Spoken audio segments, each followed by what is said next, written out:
Continue our journey in Asia. We came to the winter wonderland in Hokkaido. It's the second largest, northernmost, and least developed of Japan's 4 main islands, known for its harsh winter with lots of snowfall, below zero temperatures, and frozen seas. For us, it was one of the toughest and most challenging filming and traveling experiences.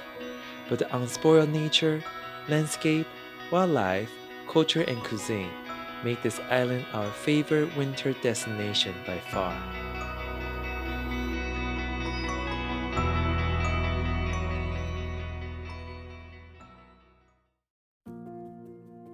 We landed in Sapporo, the capital of Hokkaido, just in time when all the neon lights on the street got turned on. Our first stop was to join the locals for an authentic and traditional Japanese robatayaki dinner. Robata refers to a cooking method similar to barbecue, as the food is cooked over hot charcoal. We had plenty of dishes of local seafood and fish rolls, and were fully energized in a cold and chilly night.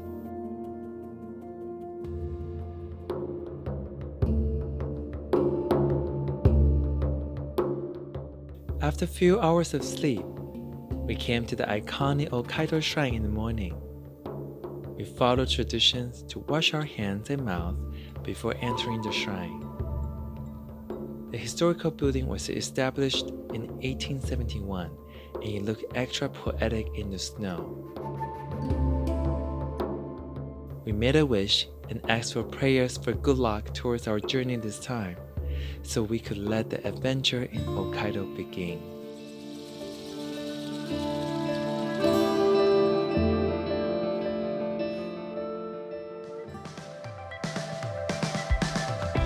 Later on, we came to visit a Yoichi distillery of Nikka whiskey. As the climate and natural feature of Hokkaido are similar to Scotland, Masataka Takeshuru, the first Japanese who mastered in whiskey making in Scotland, set up this distillery here in 1934. The traditional coal-fired distillation we saw is hardly seen today. However, it creates a unique characteristic of Yoichi single malt with boldness and toasty burnt flavors. It was just perfect having a sip of fine whiskey on a cold, snowy day.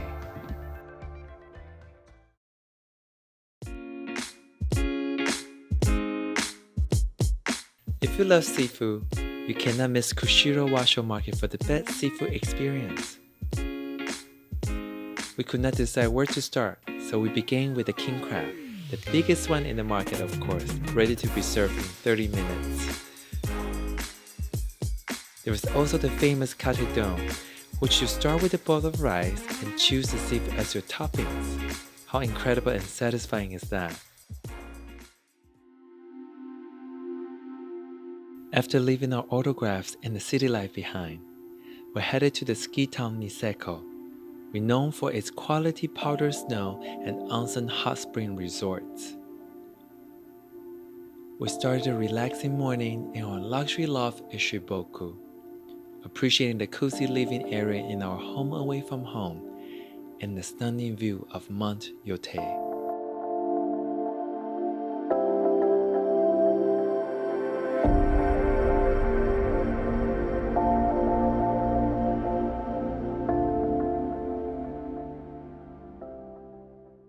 Soon enough, we put on our ski outfits, ready to step out our comfort zone for the snow mountains.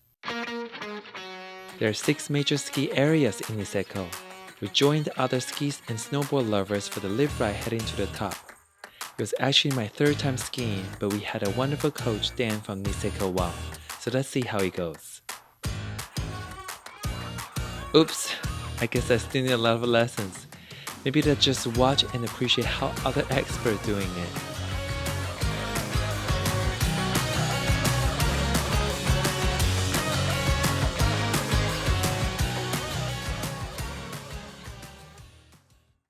Finally, we finished a rough day on the slope and came back in town for the nutritious crab hot pot dinner to recoup some energy, and then soak up in the private onsen in our loft for a retreat.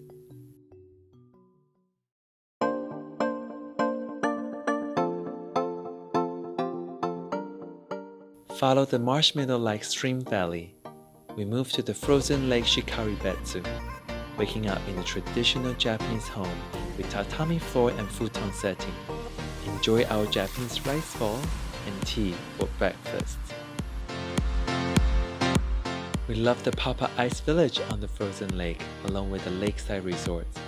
Makes you feel like you're in a different part of the planet. Then we ordered some whiskey in the rock to warm up ourselves and hosted our own party in the spectacular ice bar. Lastly, a bath in an outdoor hot spring was much needed with minus 15 degrees temperature.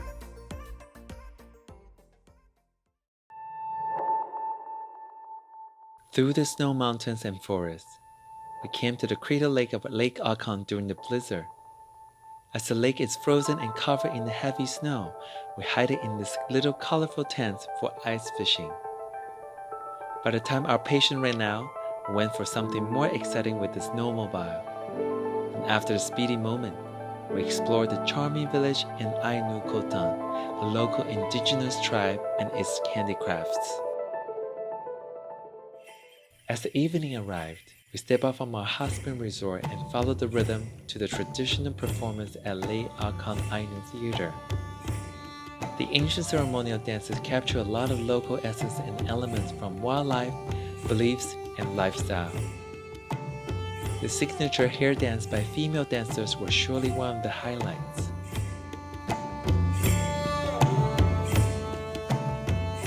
It was truly a delightful evening dancing together with the Kotan residents.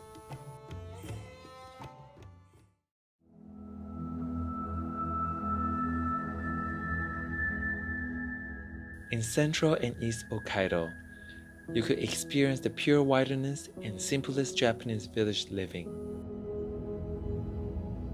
We spent the day with a red-crown crane at Tsurui Ito Tancho Crane Sanctuary.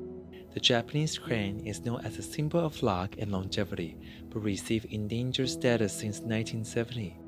Thanks to the conservation program, we could still observe their movement and behavior up close. At the deserted Mount Low, a volcano that was once a sulfur mine, the bare mountain is alive with hot steam coming out from the fumarole. You can smell the strong sulfur and feel the heat and power from the earth.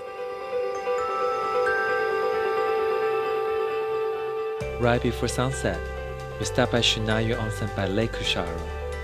We were accompanied by hundreds of swans while enjoying the naturally heated sand and hot spring on the beach. It was like a scene coming up from a fairy tale.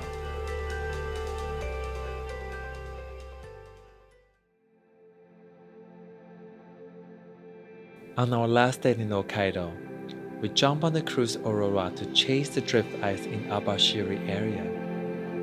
It was the coldest day with minus 25 degrees outside, but we decided to stay on the deck to enjoy the incredible view.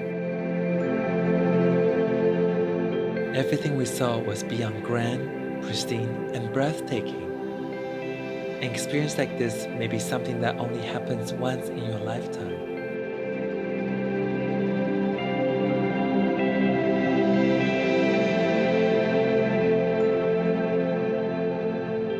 There was nothing else we could expect as a better ending for this trip.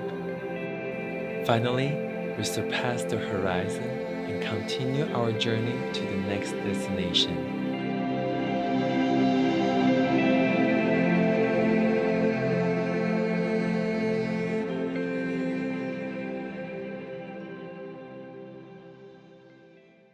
Thank you very much for watching. If you like our journey and my Inspire project, please don't forget to hit the button and subscribe to our channel.